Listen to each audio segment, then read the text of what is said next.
Many considered me a turnaround principal. I love restorative practices because it is the glue that made it possible to do the impossible.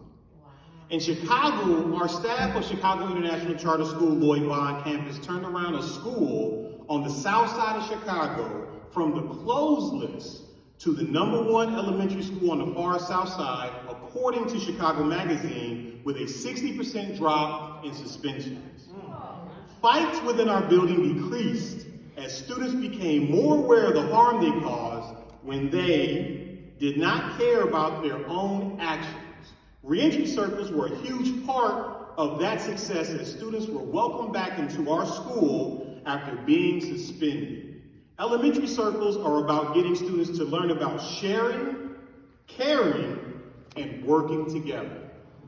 In Indianapolis, our staff turned around Thomas Carr Community High School from the longest failing high school in the history of the state of Indiana to a C in 2 years, with graduation rates of 90% in back-to-back years, according to National Public Radio.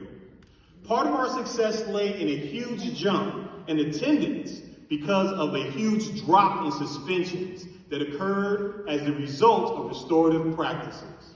When students in school have more time to learn, the impossible can become possible. High school circles happen daily as our team worked to show students how to choose options other than violence, bullying, or humiliation of their peers. Those circles worked to transform our school culture and made it a wonderful place to be.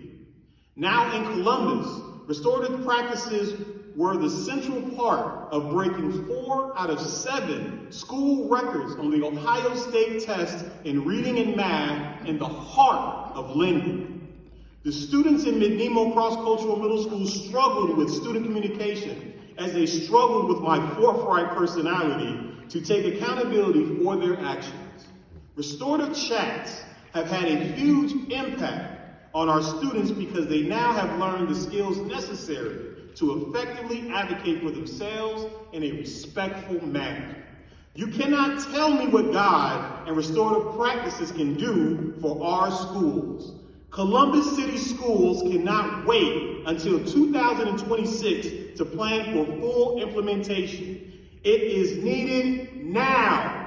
Restorative practices are necessary in more than 40% of schools. We want action now.